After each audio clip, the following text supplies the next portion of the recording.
प्रेरितों के काम 14 उसकी 8 आयत में लिखा है कि लुस्त्रा में एक मनुष्य था जो पांव का निर्बल था, जन्म से लंगड़ा था, कभी ना चला था। वो पौलुस की बातें सुन रहा था। पौलुस ने उसकी ओर टकटके लगाकर देखा कि उसे चंगा हो जाने का विश्वास है, और ऊंचे शब्द से कहा, अपने पांव के बल सीधा खड़ा हो। और वह उछलकर चलने फिरने लगा।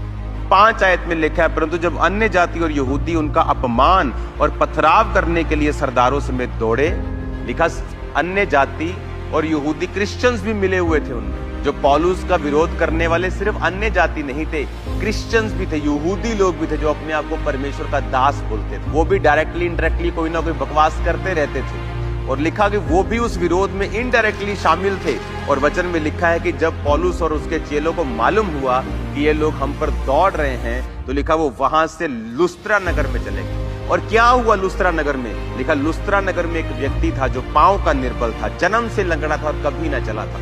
और वचन कहता है कि पौलुस ने उसकी ओर टकटका लगाकर देखा और उसको खड़ा कर दिया। इमेजिन करो, अगर पौलुस का विरोध ना होता तो पौलुस कभी लुस्त्रा नगर में नहीं जाता।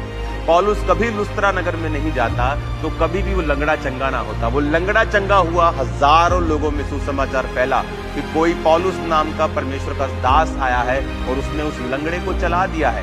क्यों आया पौलुस वहां पे? पौलुस लुस्त्रा कैसे पहुंचा? पौलुस अपनी मर्जी से नहीं पहुंचा।